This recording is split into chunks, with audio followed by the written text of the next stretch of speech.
Wow, this is how I safely identify wild mushrooms in the woodland.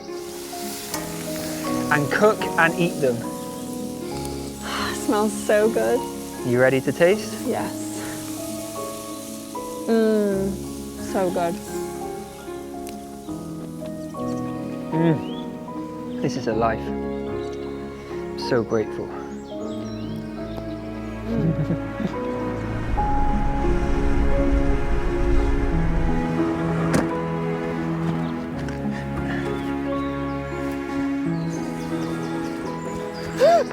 Oh no!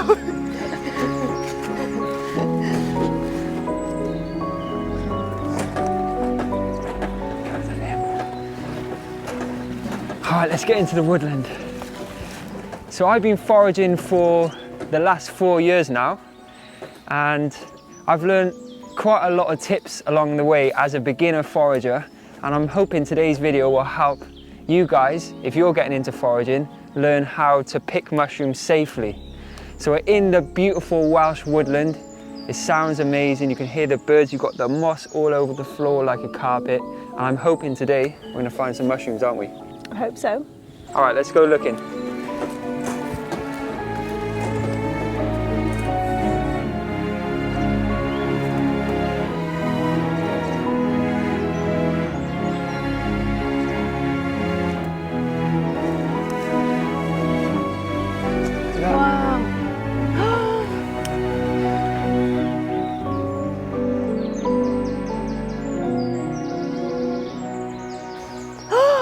Birch polypore. Yeah. Is that what it is? Wow, look at them. It's beautiful.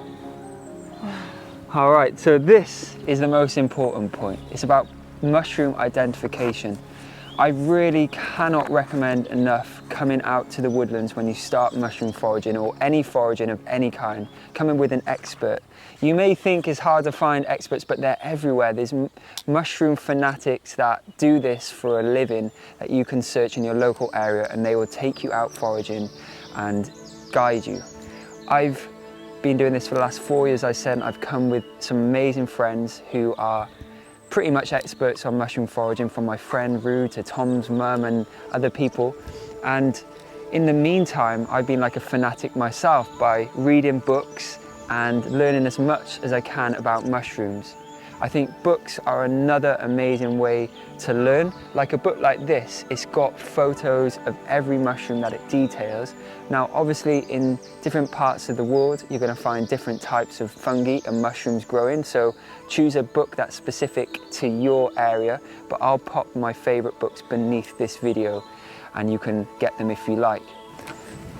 So that is birch polypore growing on the tree. It's another mushroom that I've identified as I've been coming to the woodlands more often. It's actually got some amazing medicinal benefits, and we picked a load and dried it recently. Yeah, we've got to make a tincture with it. So one final point I want to add on mushroom identification. When I first started foraging, I only knew a handful of mushrooms. Obviously, I'd never done it before. But I did know my favourite ones, such as porcini, chicken of the woods, oyster mushrooms, chanterelles, and I knew exactly what they looked like. I tried to research where they would grow, and I would only come to the woodland looking for those specific mushrooms. Now, any other mushrooms, like the birch polypore, that I come across, or anything I saw growing around me, I wouldn't even touch, but I would come up to it, I'd identify it, and I'd take a photo of it and go home after and try and figure out exactly what it was. And then after a while, I found that my repertoire of mushrooms that I knew were growing and growing. So I think what I'm trying to say is have a specific vision and plan of what you want to find before you go, and make sure you've researched, you've done your homework on where it grows, what it looks like, all of the characteristics of it, and then over time, as you keep going to the woodlands, you're going to learn more about other mushrooms just as you're here, as you're in the environment. But I really want to say a huge thank you to the people that I've come with, like my friend Rue, who's actually guided me and shown me mushrooms and helped me. I think that's another good point. Always come with someone, come with a friend, because sometimes you could either just fall in a ditch and you need someone to lift you out. Tegan, I've fallen in a ditch. Help me up, please. Oh. Oh, I'm so happy you came with me to save me from the ditch. Guys, Christmas is so close, but there's still time to get a copy of my book, Plants Only Holidays. This is packed full of tons of recipes for the festive period and any celebration that you may have. Delicious food, not just for the main dinner, but also edible gifts and preservation techniques and leftover food too, plus some indulgent desserts, of course. Please get a copy. Click beneath this video if you want one.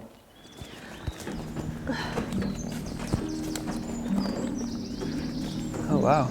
I don't know what those are, so I'm going to leave them, but I'll remember the look and I'll go and identify them after. If you guys know what they are, comment below. It's about sharing the knowledge. Oh, look at those mushrooms growing on that log. What is that? Oh, it's another birch polypore. Now, that's another thing I must say. You have to wear glasses. If you wear glasses, bring your glasses so they can help you find stuff in the woodland. I need them. Without it, I'll be picking all sorts of badness. Yes! We're going to be able to eat. Yum. You found something delicious and edible and safe and actually probably gourmet in my eyes. The hedgehog mushrooms. Oh yes, look. That is the hedgehog mushroom, and they're so easily identifiable because of those little spiky gills. They're so creamy and delicious and they caramelize up so well. This means now we can definitely get some mushrooms to eat today. This is one that I know really, really well. My friend Rue persuaded me into tasting this because I just wasn't so sure about it. I was always looking for porcini and chanterelles, and he said, what about these? I'm like, oh, I don't know.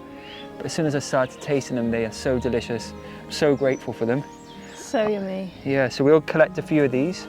The next point I will mention is you never want to take all of the mushrooms, just take what you need and leave the rest for the environment to enjoy. It's great to prep them in the woodlands because any trimmings can go back to the earth, and also you're cleaning them up before they go in your bag, and the dirt isn't going to make every other mushroom dirty. And Tegan's finding it in the book now, so we can just triple check it. Yeah, that's exactly it. There's no harm in double checking, is there? Oh, there's actually loads over there too. Oh, we are in for a treat. Let's get these ones. So is it best to cut them or pull them? I think these mushrooms, actually, they just snap off, so you're kind of cutting them, aren't they? Because they just pop out. It's down to personal preference, really, because if you imagine pulling a mushroom out of the ground, that's sort of mimicking what animals and nature would do. And as you pull them out, all the spores are going everywhere. Some people say if you cut them, you're leaving the mushroom to rot in the ground and it's not disrupting the mycelium beneath the ground, but it's up for debate, really, I think. So I think the most important thing to do is just be really cautious of the environment. As I said, don't take too much and just treat the area with respect. You know, we don't want to take everything. Be grateful. It's like rewarding walking so far. Yeah. And long. And it makes the food taste better because we've had to put in the effort of finding it. I think this is a lot more environmentally friendly than driving to the supermarket, buying a punnet of mushrooms that's wrapped in plastic. Like, this is only good for the environment. It's doing what we should be doing, really. We also have a net bag to carry our mushrooms in, and when we walk, all the spores fall on the floor. Oh! No! Guys, another important thing is equipment. It's not all about aesthetic, I should know. This is a really ancient bag that I thought looked great, and it's massive, but it's not practical. It just broke off, it's so old. I think when you're packing your equipment, when you come to the woodland, like any sort of adventure, like carry supplies like water and tea and rain jackets and all that stuff, but just make sure you invest in a really good bag. It's literally 80 years old, this bag. I shouldn't have been taking it. It's a relic. I'll save this now. It'll go up in my house as a ornament, not a foraging bag. If there's any cool brands that want to send me a really aesthetic, beautiful bag, then please send it, because I'm in need now.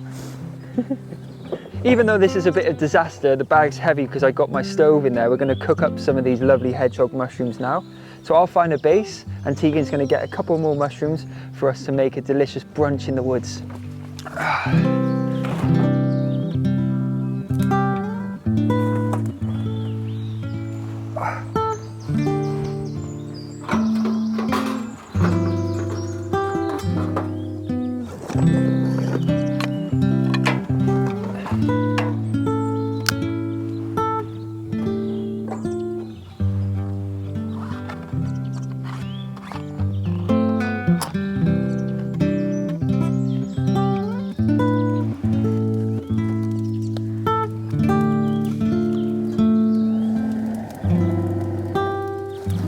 Oh, you've got the fire on. Yeah, ready to cook the mushrooms? And a cup of tea. A cup of tea as well? All right.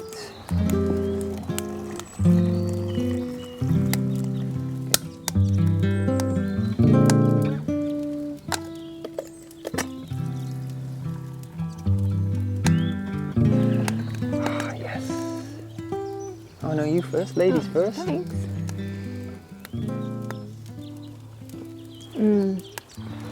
So this is another tip, guys. Bring your supplies, bring a nice cup of tea. We don't cook in the woods all the time, but I was confident today that we'd find some hedgehog mushrooms, so luckily it paid off. But stay hydrated in the woods. We need to get 2 mugs, don't we? Yeah, we don't mind sharing. All right, should we get cooking? I'm just literally gonna cook these mushrooms in a little butter with some homegrown herbs.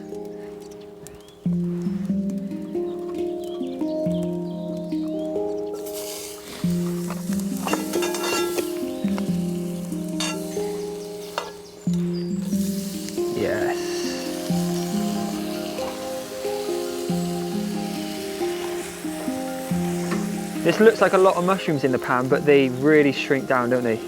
To almost nothing. So this will be enough for like 1.5. you.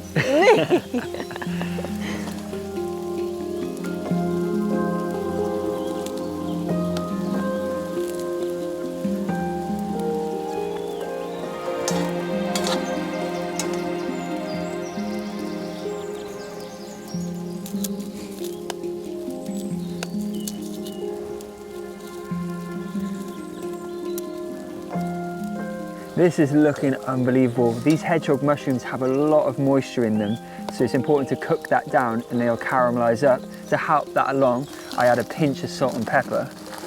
But they're really creamy. You could actually serve them like this with that sauce that they've created themselves, but caramelized, they're unbelievable. I bet that tastes good. Delicious.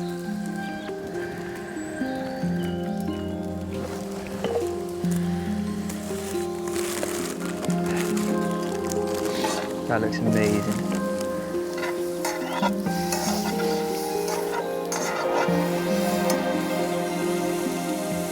Oh, we are getting some caramelization now. And they're starting to smell so beautiful. Very herbaceous, garlicky, roasted and caramelized. Wow, this is living life. This is true richness for me. Forget your fancy cars and all that stuff. A walk in the woodland, picking mushrooms, connecting to nature and cooking them on the spot. This is priceless, honestly. With my friends, Tom behind the camera and my lovely Tegan, I'm so grateful for this. These are now ready to eat perfectly. They've cooked down loads. It's incredible to see how much they've shrunk down. All of the juices have been released, which means they would have firmed up, they would have got meaty and caramelized. So the proof is in the pudding.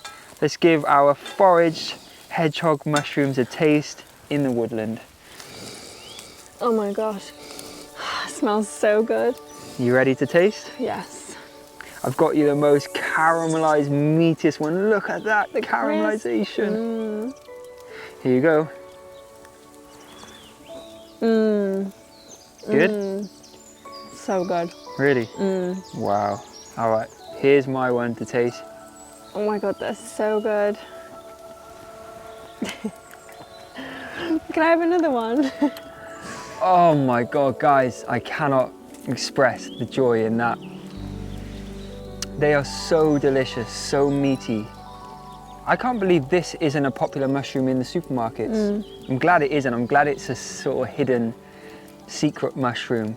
It makes it more special. Yeah, it does make it more special. And it just tastes like so fresh and so creamy, and just of the, you know, if you can bottle up the tastes of what's around, it's like that. It's the woodland, it's autumn, it's herbaceous, it's creamy, it's passionate and beautiful. Mmm. Mm. Mm.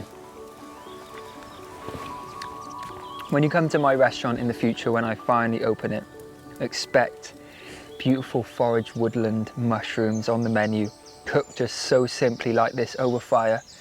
Nothing else served with it, just that. I just want to give people that experience that I just had then in a beautiful, intimate setting. If only we could start a restaurant just like around this. I know. One day, We could. maybe, on our own land. Yeah. Doesn't need it, but a bit of focaccia on the side. Thank you. This is a life. I'm so grateful. I think these might be the best mushrooms You've ever I've had? Yeah. Wow. Hedgehog mushrooms foraged in the woodland, cooked over fire, where we found them a few minutes ago. Absolutely unbelievable. Oh, guys, I wish this was bottomless, but you have to appreciate the finds, however big or small they are. Thank you so much for watching. Please forage safely, go with an expert, get some books, see the recommendations beneath this video. And if you want some recipes from me, click the link beneath to get a signed copy of my new cookbooks and come and see us on tour very soon. Thank you so much for watching. We'll see you soon.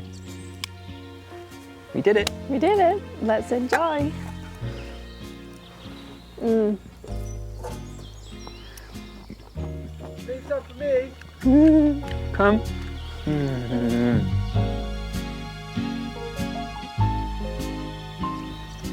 I can't believe it, but I'm bringing my homestead and this show on tour to a theatre near you very soon.